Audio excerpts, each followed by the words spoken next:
हमारा देश जो है नमस्कार, मैं हिम्मत सेठ एक बार फिर आपका हमारे YouTube चैनल पर स्वागत है। मैं फिर उपस्थित हूँ आपके सामने।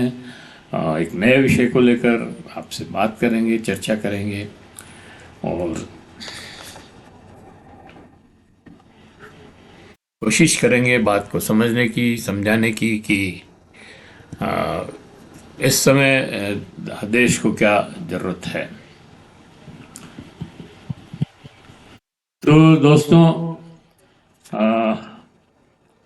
मैं आज बात करनी है एक कृषि के ऊपर, कृषि के महत्व के ऊपर। पिछले कुछ सालों से कृषि पर कॉरपोरेट्स काबिज होना चाहते हैं, ये तो आपको सबको मालूम ही है। और किस तरह से उसके प्रयास हो रहे हैं। तीन तीन कृषि कानून आए और फिर उनको हटाया गया। किसानों ने बड़ा आंदोलन किया, उस लिए हटे। अभी भी किसानों का 1 साल से वो आंदोलन चल रहा है जो एमएसपी के लिए है। 11 मांगे हैं वैसे तो उसमें, लेकिन मुख्य मांग जो है उनकी एमएसपी की है। एमएसपी मतलब मिनिमम सपोर्ट प्राइस, न्यूनतम समर्थन मूल्य। मतलब जो कम से कम भाव हो सकता है एक कृषि उपज का, उसके लिए ये लड़ाई चल रही है। कम से कम कृषि उपज का जो भाव हो सकता है जिससे उनका, किसानों का नुकसान न हो, किसानों को किसी तरह की हानि नहीं हो और उनको उनकी मेहनत का उचित मूल्य मिल जाए। इतना ही है बस। वो कृषि मतलब लोग समझ रहे हैं कि एमएसपी बहुत बड़ी चीज़ है और उससे किसान जो है मालामाल हो जाएंगे या किसानों के पास बहुत पैसा हो जाएगा और इधर उपभोक्ता जो है लुट जाएगा, पिट जाएगा। ऐसा कुछ भी नहीं है दोस्तों। सही बात यह है कि किसानों का एमएसपी का मतलब यह है न्यूनतम समर्थन मूल्य। न्यूनतम समर्थन मूल्य का मतलब ये हुआ कि उसकी, किसान की उसमें लागत निकल जाए और उसकी जो मजदूरी है, वो खुद करता है मजदूरी, उसका परिवार करता है या उसके दूसरे मजदूर बुला करके वो काम करवाता है, तो वो मजदूरी निकल जाए और बिजली का और पानी का जो सिंचाई का खर्चा है वो निकल जाए, बीज खाद का पैसा निकल जाए और उस पर थोड़ा सा उसको मुनाफा हो जाए, ताकि उसकी जो मजदूरी है और इतना कटता है वो दिन रात, तो उसका जो है कुछ उसको मुआवजा मिल जाए। तो ये है समर्थन मूल्य। अब मतलब ये है कि अगर उसको समर्थन मूल्य मिलता है तो उसका शोषण नहीं होता है, अदरवाइज उसका नुकसान होता है या शोषण होता है। और ये तो सामान्य बात है। लेकिन जब घटना दुर्घटना होती है, कभी दुर्भिक्ष हो जाता है, कभी बाढ़ आ जाती है, कभी ओले गिर जाते हैं पकी फसल के ऊपर, तब वो उसका जो नुकसान होता है और वो उसकी भरपाई जो है कभी नहीं हो पाती है, क्योंकि उसकी गोदावरी होती है और गोदावरी में फिर वो जो उनका जो फार्मूला है कि 50% से ज़्यादा खर्च जो नुकसान होगा और सारे लोगों का नुकसान होगा, पूरे क्षेत्र का नुकसान होगा, तो उसको जो है इंश्योरेंस जो है कवर करेगा या सरकार उसके ऊपर मुआवजा देगी। तो दोनों चीज़ें ये हो नहीं पाता है, तो कुल मिलाकर के किसानों को ही भुगतना पड़ता है। तो वो भी, उनको किसानों को नुकसान ही होता है, तो वो भी इस एमएसपी से उनको मिलने लगे और उनके उस पैसा जो आएगा उससे बच्चों की पढ़ाई लिखाई, स्वास्थ्य, रोज़गार, उस पर खर्च होना चाहिए होगा। तो उसके लिए ये सारी लड़ाई है। दूसरा जो मुद्दा है वो कर्ज का मुद्दा है। जो कर्ज उन्होंने इस तरह से, जब बाढ़ आ जाती है और उनका वो फसल जो है चौपट हो जाती है और कर्ज लिया हुआ वो बढ़ता जाता है, तो उसको माफ़ करने की बात है। तो ये जो मुद्दे हैं बहुत ही साधारण से मुद्दे हैं और ये इनको मिलने ही चाहिए। लेकिन ये जो स्थितियां हैं भारत में, जब देश आज़ाद हुआ था तो बहुत ही विकट स्थिति थी। खेती तो बहुत कम थी, खाने वाले लोग बहुत थे। हालांकि उस समय हमारे अभी की जो जनसंख्या है उससे तो बहुत कम लोग थे उस समय। मतलब अभी 142 करोड़ लोग हम इस देश में रहते हैं, उस समय 33-34 करोड़ लोग कुल रहते थे। लेकिन उस समय जो है उत्पादन है वो बहुत कम होता था, क्योंकि सिंचाई के साधन नहीं थे और एक फसल ही ले पाता था किसान, और उसमें भी अकाल पड़ जाता था तो वो पानी, कुओं में पानी नहीं होता था तो वो भी फसल नहीं होती थी, तो बहुत ज़्यादा नुकसान होता था। फिर वैल्यू एडिशन वाला कोई काम नहीं था उस समय, टेक्निक नहीं थी ऐसी, और कई चीज़ों में मतलब पशुपालन जो है इतना विकसित नहीं था, और इस तरह से जो है मतलब वो उस समय की स्थितियां बहुत डिफरेंट थी। तो उसके बाद उन स्थितियों को ठीक करने के लिए कृषि में कृषि शिक्षा का प्रसार करना शुरू किया। तकनीक वैज्ञानिक तरीके से कृषि को का प्रशिक्षण शुरू किया। उसके बाद जो है ग्रीन रिवोल्यूशन हुआ, और उस ग्रीन रिवोल्यूशन के चलते हम लोग जो है अनाज में सफिशिएंट मतलब आत्मनिर्भर हो पाए। तो अब मैं ये देखना चाहता हूँ कि हमारे देश में जो शिक्षा का जो एक एग्रीकल्चर एजुकेशन का जो एक ढांचा बना है, उसके ऊपर अपन थोड़ी बात करना चाहते हैं। ये भारतीय कृषि अनुसंधान परिषद है एक दिल्ली में, ICAR। इस ये जो है सारी एजुकेशन को कंट्रोल करती है कृषि कृषि के मामले में, और उनको आर्थिक मदद भी करती है। कृषि शिक्षा किसानों को अपनी फसलों में विविधता लाने, फसल चक्र को बढ़ावा देने, उच्च मूल्य वाली फसलों को शुरू करने के लिए प्रेरित करने के लिए ये कृषि शिक्षा जरूरी है। ये एक ही फसल पर निर्भरता को कम करने में मदद करता है। फसल विफलता जो जोखिम है,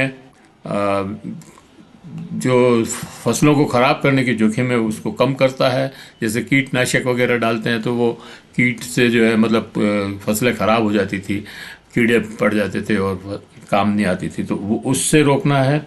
और मूल्य संवर्धन मतलब वैल्यू एड, प्रशिक्षण संवर्धन और प्रसंस्करण मतलब कोल्ड स्टोरेज वगैरह में रखना, इन गतिविधियों से को बढ़ावा देना, और इनसे आय को बढ़ाना, किसानों की आय को बढ़ाना, इसके लिए ये चालू किया था।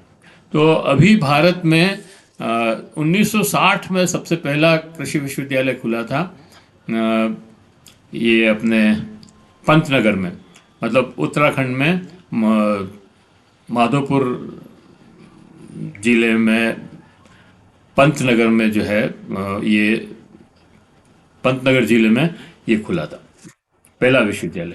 दूसरा विश्वविद्यालय राजस्थान के उदयपुर में खुला था, उदयपुर कृषि विश्वविद्यालय। और दोनों विश्वविद्यालयों ने बहुत ही अच्छा प्रदर्शन किया। उसके बाद दूसरी जगह भी, पंजाब में भी, लुधियाना में, और मध्य प्रदेश जबलपुर में, और इस तरह से कई जगह विश्वविद्यालय खुले। तो आज की डेट में मतलब 2023-24 में 65 कृषि विश्वविद्यालय देश में काम कर रहे थे, जो बच्चों को पढ़ाने और कृषकों को मतलब किसानों को प्रशिक्षण देने के काम आ रहा था। इसमें 65 में पांच शायद Indian institute of agriculture and research संस्थान हैं जो, और 4-5 केंद्रीय विश्वविद्यालय हैं। ये 4-5 केंद्रीय विश्वविद्यालय जो हैं ये नॉर्थ ईस्ट में ज़्यादा हैं, मतलब अरुणाचल में है, मणिपुर में है, मेघालय में है, और इसी तरह से शायद मिजोरम में है। और इन सब का जो कंट्रोलिंग ऑफिस है वो इम्फाल में है। और फिर ये कृषि विश्वविद्यालय ये जो खुले, उसके बाद ये जो केंद्रीय विश्वविद्यालय खुले, और उसके बाद 74 में 1974 में एक कमेटी बनी थी। मोहन सिंह मेहता जो राजस्थान यूनिवर्सिटी के वाइस चांसलर रहे हैं, और हाई कमीशन भी थे पाकिस्तान, मतलब पाकिस्तान में। और हमारे उदयपुर के ही हैं विद्या भवन और सेवा मंदिर जो संस्थाएं हैं, ये उन्हीं की देन है, उन्हीं के द्वारा बनाई हुई है। तो उन्होंने, उनके अंडर में एक कमेटी बनी थी। उस कमेटी ने ये सलाह दी कि कृषि विज्ञान केंद्र बनाने चाहिए, और उनसे जो है कृषि शिक्षा का प्रसार करना चाहिए गांव के लेवल पर, किसानों के बीच में जाके। तो वो कोयम्बटूर में सबसे पहला कृषि विज्ञान केंद्र खुला, और वो जो है पांडिचेरी में खुला, कोयम्बटूर विश्वविद्यालय के अंडर में। हालांकि कोयम्बटूर तो तमिलनाडु में है, पांडिचेरी अलग स्टेट हो गई है अब, लेकिन वो कृषि विज्ञान केंद्र सबसे पहले वहाँ खुला था। आज की डेट में ये 42 कृषि विज्ञान केंद्र सारे भारत में काम कर रहे हैं। 642, सॉरी, 642 कृषि विज्ञान केंद्र सारे भारत में काम कर रहे हैं। इनका काम ये है कि विश्वविद्यालय में जो रिसर्च अनुसंधान वगैरह होता है उसको किसानों तक पहुंचाना, गांव तक पहुंचाना, खेत तक पहुंचाना। खेत में उसको, उस अनुसंधान का प्रयोग करके लोगों को बताना कि कैसे आप अपनी फसल को और बेहतर कर सकते हैं, इस फसल से ज़्यादा पैदावार ले सकते हैं। तो वो मेथड्स, वो तरीके जो है इस विज्ञान केंद्र के माध्यम से बताए जाते हैं। जैसे कोई अच्छा बीज पैदा किया, मान लो यूनिवर्सिटी ने, अब यूनिवर्सिटी ने पैदा किया है तो लोगों को थोड़ी पता है, या उसका कोई इतना प्रचार प्रसार, या कोई कंपनी थोड़ी उससे उसका प्रचार प्रसार करेगी। तो कृषि विज्ञान केंद्र जो है उस बीज को किसानों तक पहुंचाएंगे और कहेंगे कि भाई आप ये बीज बो, इससे आपकी फसल जल्दी पैदा हो जाएगी और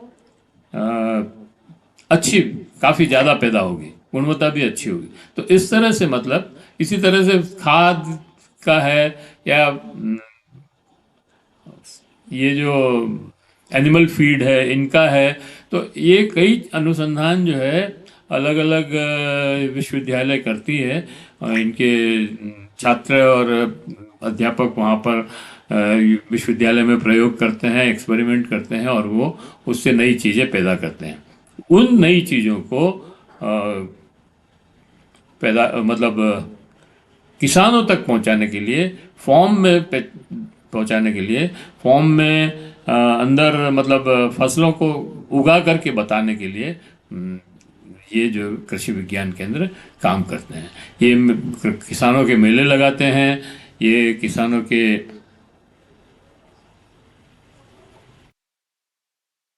अब इन कृषि विज्ञान केंद्रों में भारतीय कृषि अनुसंधान परिषद के अंतर्गत 55 ये जो है सेंटर्स हैं, कृषि विज्ञान केंद्र हैं, और गैर सरकारी संस्थानों के 99 हैं, और कृषि विश्वविद्यालय के अंतर्गत 435 कृषि विज्ञान केंद्र हैं, और दूसरी संस्थाओं के अधीन भी हैं कुछ।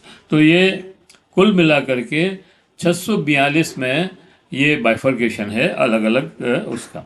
और ये कृषि विज्ञान केंद्र जिला स्तर पर कृषि संबंधी विभागों के साथ मिलकर विभिन्न कृषि कार्यक्रमों व योजनाओं को लागू करने में तकनीकी समर्थन और सामाजिक जानकारी उपलब्ध कराता है।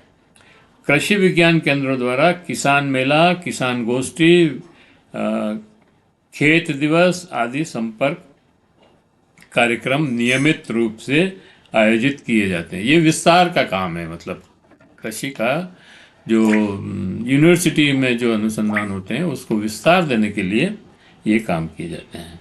इसका लाभ क्षेत्र के किसानों को मिलता है। यार ठीक है।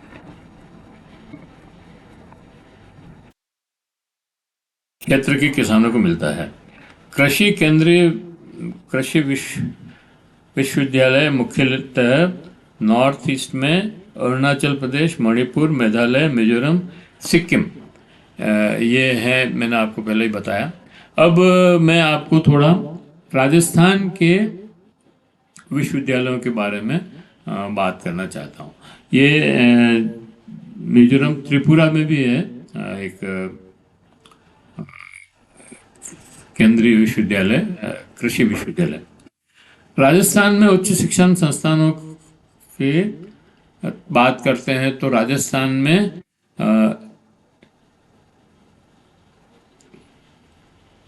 कुल 87 ये हैं कॉलेजेस और 5 सरकारी विश्वविद्यालय हैं और शायद 2-3 और नए अभी 1-2 विश्वविद्यालय निजी भी खुले हैं और कुछ कॉलेजेस में दूसरे पढ़ाई के साथ एग्रीकल्चर की भी पढ़ाई हो रही है। तो इस तरह के भी कुछ कॉलेजेस हैं। इन 87 कृषि महाविद्यालयों में 43 कॉलेज तो निजी क्षेत्र में हैं और बाकी और कुछ 29 कॉलेज जो है ये ऐसे कॉलेज हैं जो है जहाँ दूसरी पढ़ाई भी हो रही है, आर्ट्स वगैरह की भी पढ़ाई होती है, वहाँ पर ये कॉलेजेस हैं। इन 87 कॉलेज में एनिमल हस्बेंड्री के कॉलेज भी हैं, पशु चिकित्सा के, पशु अनुसंधान के भी ये हैं, एनिमल हस्बेंड्री और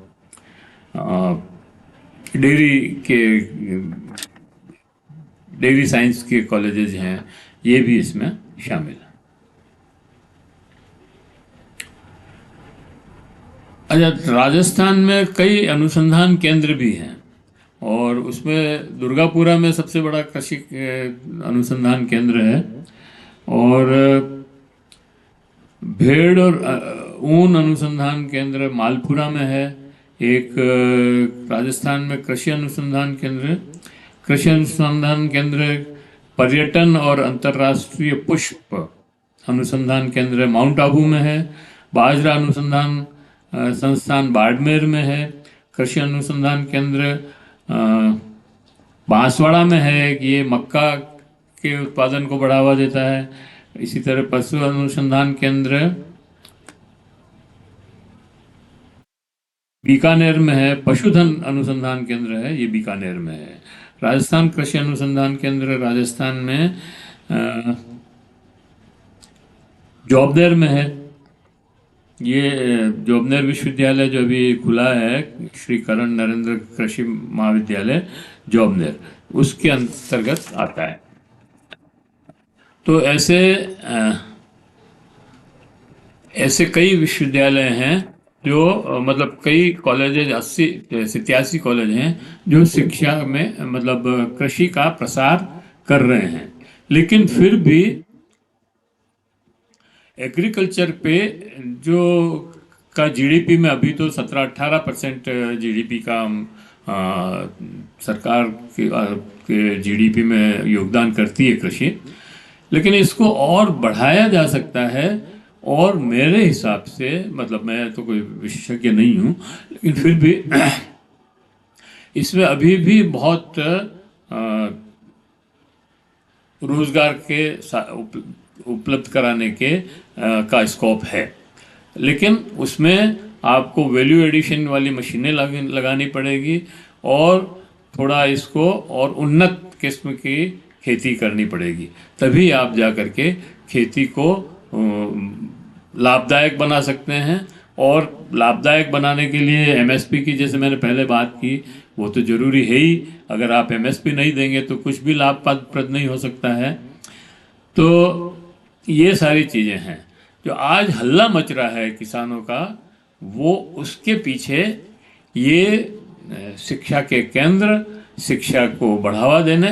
लेकिन एक बहुत ही दुखद बात है इसमें, जो मुझे लग रही है, पता नहीं कितना सच है कितना झूठ है, मैं नहीं जानता, मेरा ज़्यादा एक्सपीरियंस भी नहीं है, लेकिन फिर भी मैं ये कहना चाहता हूँ कि जितने छात्र कॉलेजेस से निकल रहे हैं, एग्रीकल्चर यूनिवर्सिटी से एग्रीकल्चर की डिग्री लेकर के, डिप्लोमा लेकर के, एमएससी करके, बीएससी करके और पीएचडी करके भी, वो लोग सब या तो कुर्सी टेबल ऑफिस में बैठना चाहते हैं, कुर्सी टेबल पे, या एक्सपेरिमेंट्स, लेबोरेटरी में एक्सपेरिमेंट्स करना चाहते हैं, अनुसंधान करते हैं। वो तो अच्छी बात है, लेबोरेटरी में करते हैं, कोई बुरी बात नहीं है, मैं ये नहीं कह रहा कि बुरा। लेकिन फील्ड में फॉर्म पे जाकर खेती बहुत कम लोग कर रहे हैं, वो जो निकले हैं वहाँ से, मतलब बहुत ही रेयर होंगे जो लड़के एग्रीकल्चर पढ़ करके, बीएससी एमएससी कर करके फिर किसानी कर रहे हैं, ऐसे बहुत कम लड़के हैं। तो हमें ये देखना है कि हम ये जो शिक्षा दे रहे हैं, केवल बाबू तैयार करने के लिए नहीं दे रहे हैं, हम इन शिक्षाओं से अच्छे किसान पैदा करें, इस पर हमारा फोकस होना चाहिए। इसी बात के साथ मैं इस वीडियो को समाप्त करता हूं और आशा करता हूं कि आपको ये वीडियो अच्छा लगा होगा। कृषि क्षेत्र में जो शिक्षा की बात है उसके ऊपर ये मैंने चर्चा की आपसे। और बहुत सारे कॉलेजेस तो IT7 खुल गए हैं राजस्थान में भी, लेकिन उनमें फैकल्टी नहीं है, पढ़ाने वाले कोई नहीं है, इनका एक्सपेरिमेंट कुछ भी नहीं होता है, कोई फील्ड में जाकर के कोई काम नहीं करते हैं इनमें से। जो पढ़ाई जब होती है तब फील्ड में जाकर के बच्चों को अगर सिखाया जाए कृषि करना तो बात बनेगी। यही बात मैं कहना चाहता था। तो अगर आपने हमारे इस चैनल को सब्सक्राइब न किया है, महावीर समता संदेश यूट्यूब चैनल को, तो सब्सक्राइब कर लें, बेल आइकन दबाना न भूलें। और अगर आपको वीडियो अच्छे लग रहे हैं तो लाइक करें, फॉरवर्ड करें और मैसेज करें। आपके सुझाव और कमेंट हमें और बेहतर करने की ओर अग्रसर करेंगे। जय हिंद, जय भारत।